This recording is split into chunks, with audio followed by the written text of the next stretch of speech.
이 밤에 함께 나눌 말씀은 창세기 16장의 말씀입니다.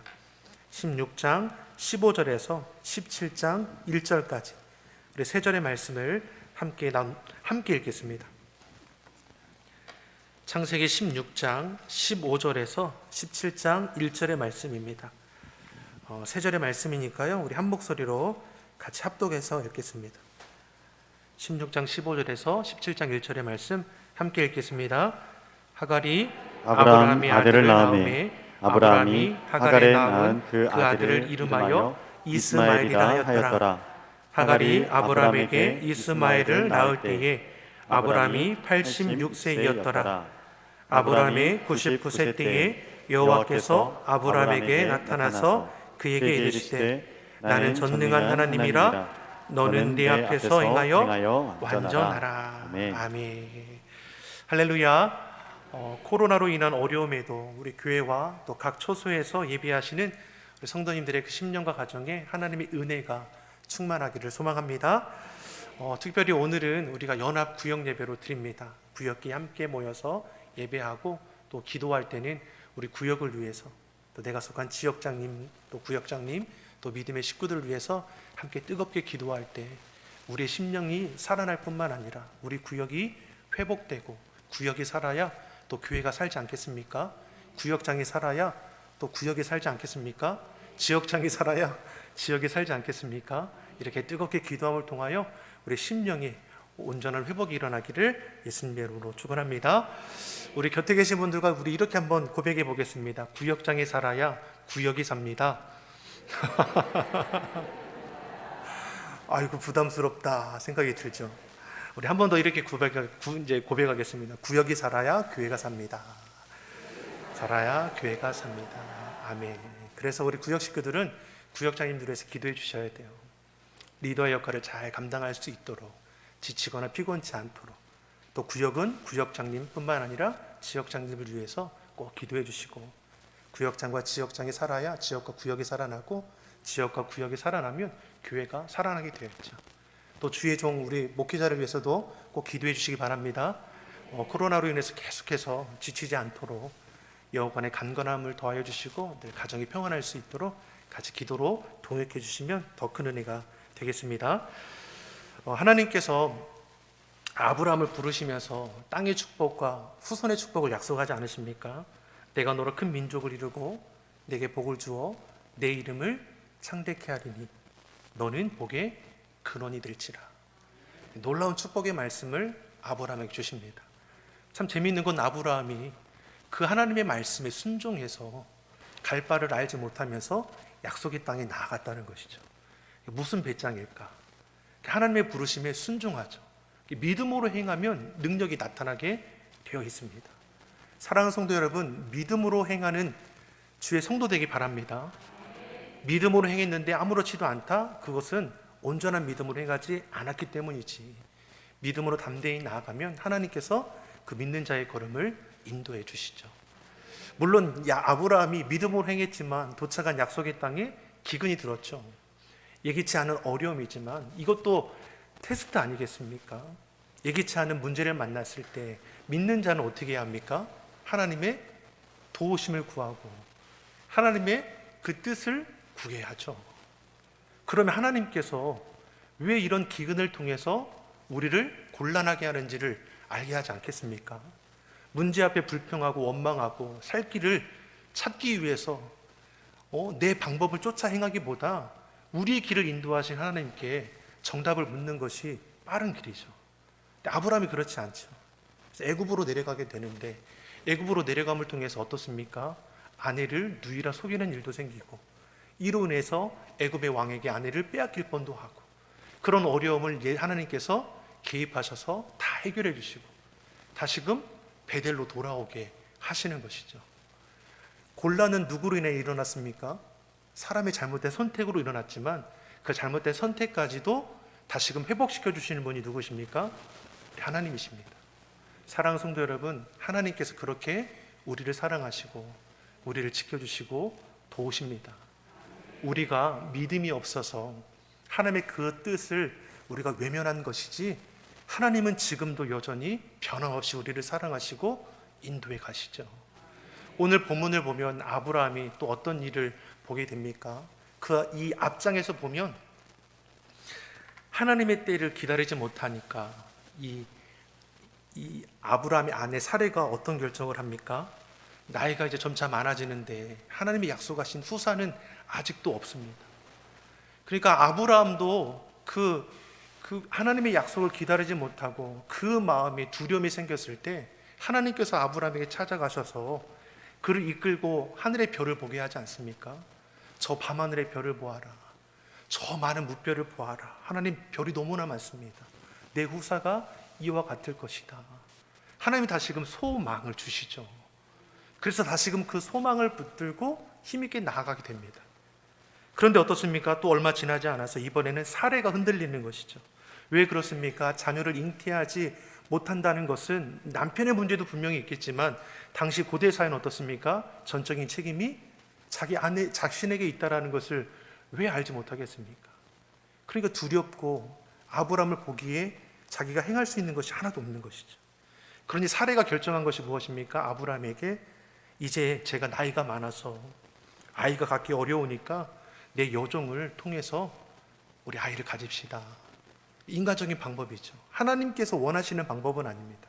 하나님이 주신 약속의 아들은 하나님이 때가 되면 주실 것인데 그 때를 기다리지 못하고 인간의 적인 방법을 찾은 것이죠. 자, 이럴 때 아브라함이 어떻게 해야 합니까? 아브라함이 어떻게 해야 합니까? 아이고, 젊은 여종을 동침하게 하니까 좋다고 이렇게 행하는 것입니까? 아니죠. 물리쳐야죠. 당신 무슨 소리야? 무슨 소리야? 나는 하나님께서 약속하신 아들을 당신을 통해서 얻게 될 거를 확신해. 인간적인 방법은 물리쳐야지. 이런 믿음의 고백들이 우리 안에 일어나야 하지 않겠습니까? 근데 아브라함과 사례가 어떻습니까? 그렇게 하지 못하죠. 믿음 없는 행동을 한 사례뿐만 아니라 그것을 있는 그대로 받아들여서 동침하게 되죠.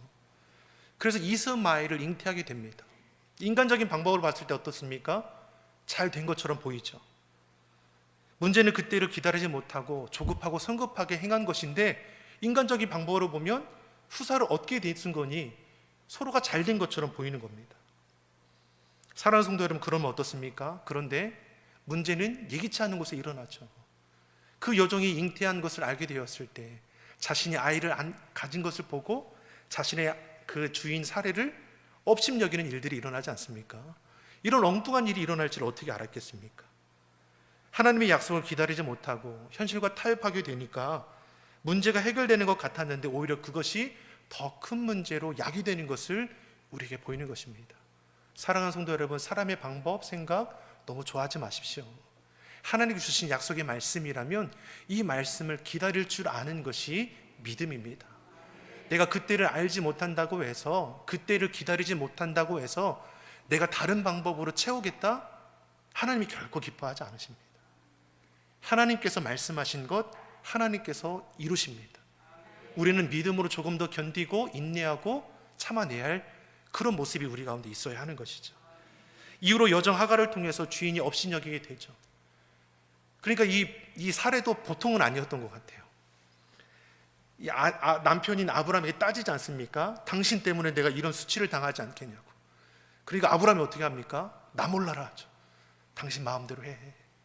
그래서 사례가 어떻게 합니까? 여종 하갈을 학대하기 시작합니다. 그러니까 여종 하갈이 이제 버티다 못하니까 어떻게 합니까? 도망치게 되죠. 이때까지 아브라함 어떻게 합니까? 둘 사이에 관여하지 않습니다. 이 여종이 선택할 수 있는 방법은 주인에게 용서를 구하거나 도망치는 건데 이 여종 하갈이 선택한 것이 무엇입니까? 도망치는 것이죠. 자, 이 여종이 도망치는 이유도 나름대로 있을 것이죠. 왜요? 누구의 아이를 지금 가진 겁니까? 아브라함의 아이를 가진 것이죠. 그러니까 인간적인 마음이 어떤 마음이 있습니까? 나를 그냥 버려둘까? 이제까지 자녀가 없었는데 후사를 이룰 수 있는 아이를 내가 배웠는데 나를 이대로 내버려 둘까?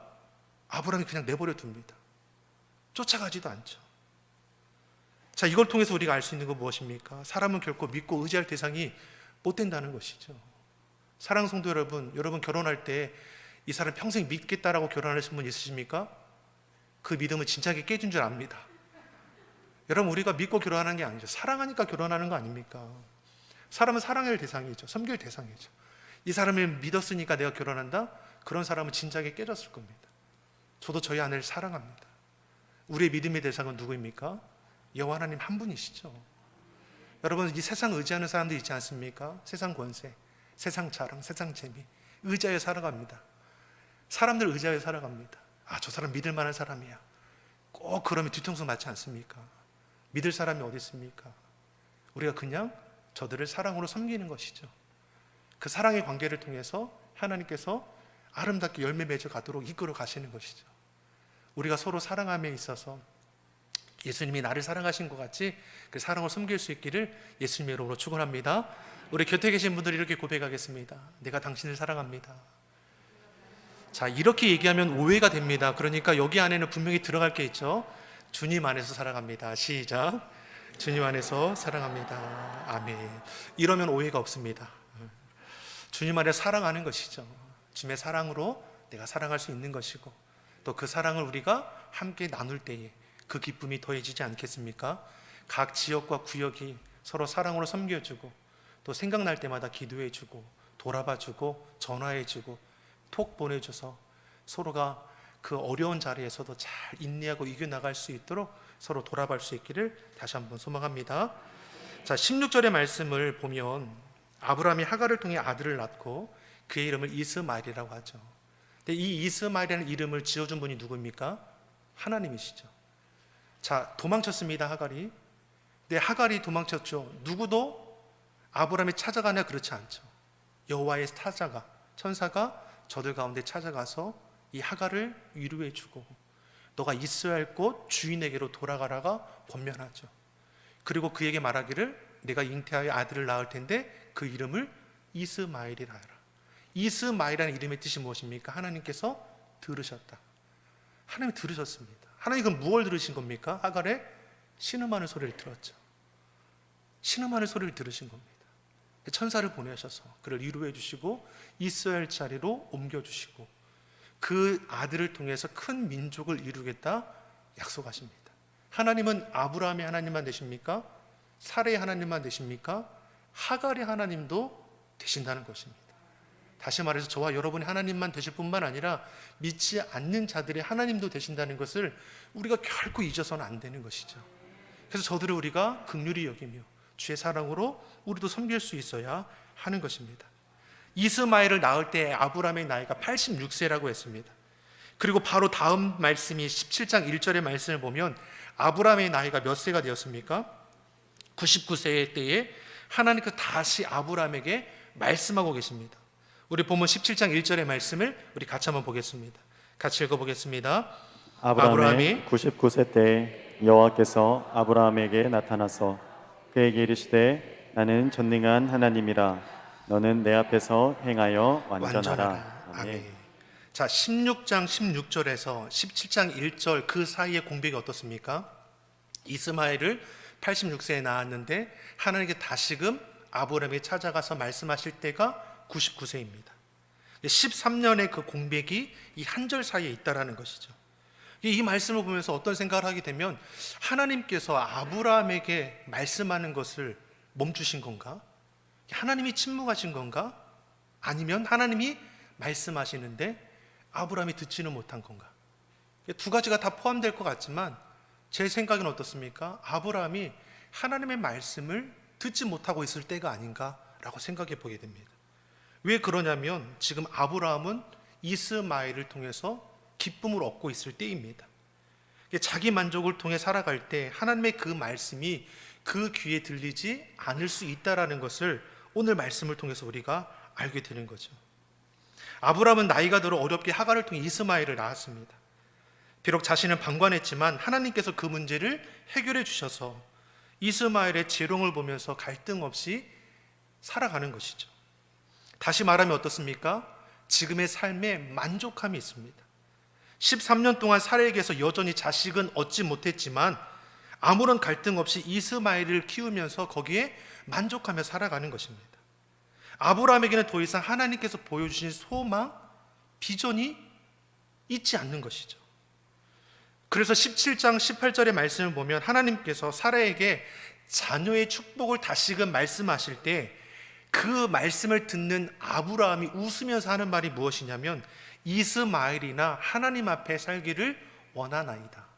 하나님께서 다시금 후손의 축복을 주신다 약속해 주시는데 그 말씀을 듣는 아브라함이 웃으면서 하는 말이 무엇입니까? 이제 아이를 낳을 수 없는 때인데 하나님 무슨 이야기 하십니까? 그냥 이스마엘이나 하나님 앞에 잘 살아가도록 하겠습니다. 이렇게 지금 이야기하는 것이죠. 즉 이스마엘로 만족하며 살아가겠다라고 얘기하는 겁니다. 하나님께서 아브라함에게 약속하셨던 아들은 누구입니까? 이삭입니다. 근데 아브라함은 무엇입니까? 약속의 아들은 잊어버리고 이스마엘, 인간적인 방법으로 얻은 자녀를 통해 만족함을 누리고 싶어 한다는 것이죠. 내 나이가 이제 99세인데 이스마엘을 얻은 것도 참 감사한 일인데 이 나이에 무슨 아이를 가질까? 이제 자신은 할 수 없음을 깨닫게 되는 것이죠.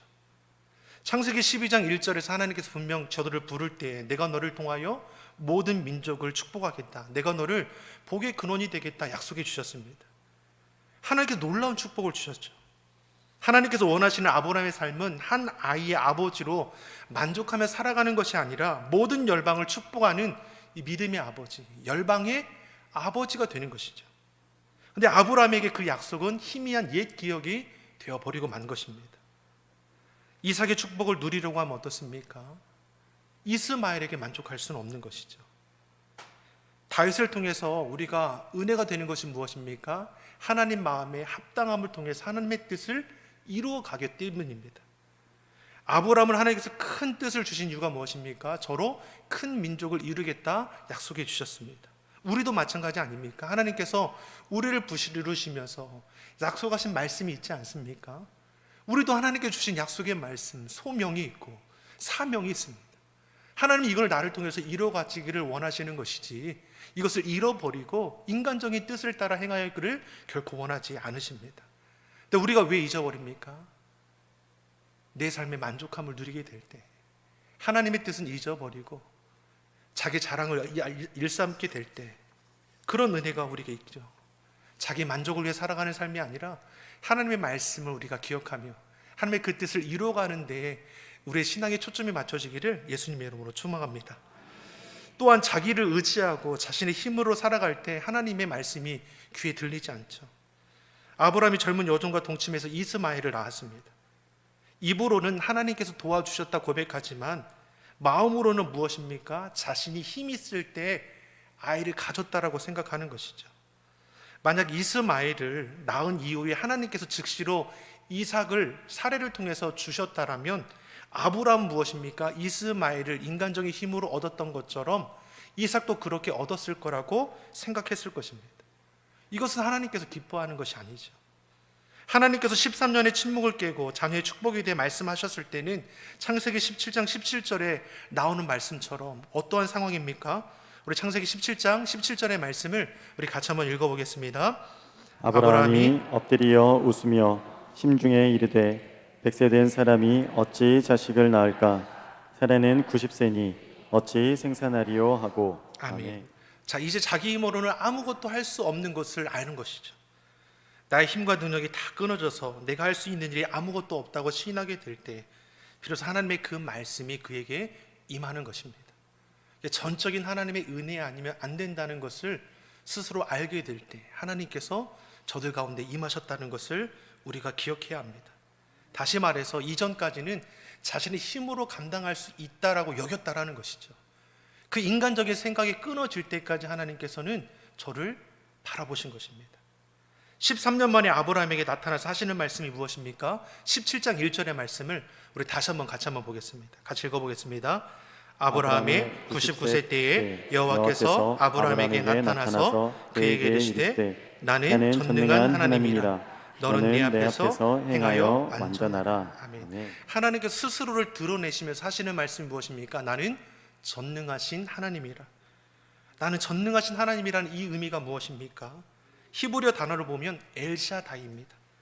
불가능이 없으신 하나님. 하나님의 스스로를 드러내셨습니다. 나는 불가능이 없는 자다. 하나님께서 아브라함에게 나타나셔서 나는 불가능이 없는 자라 하시면서 너는 내 앞에 행하여 완전하라 말씀합니다. 인간은 완전할 수 없습니다. 문제가 있고 실수하고 연약합니다. 우리가 연약한 인간이라는 것을 하나님 아버지도 잘 아십니다. 그러면 우리의 연약함을 알고 계시는 하나님께서 아브라함에게 너는 내 앞에서 행하여 완전하라 하신 이 말씀은 무엇을 뜻하는 것입니까? 아브라함은 자신이 이제 나이가 100세가 다 되어가기 때문에 자식을 낳을 수 없다라는 것을 너무나 잘 알고 있습니다. 아브라함은 여기까지밖에 생각하지 못하는 것이죠. 자신은 할 수 없지만 전능하신 하나님께서는 그러한 자신을 통해서 능히 하실 수 있으시다는 것까지는 나아가지 못하는 것입니다.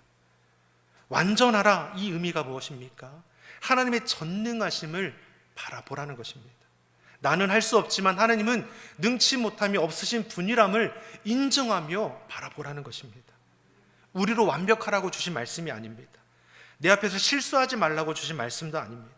내 힘과 능력으로 이 모든 문제를 해결할 수 없음을 깨달았다면 능치 못함이 없으신 하나님을 의지하여 구하고 찾는 자가 될 것을 말씀하는 것입니다.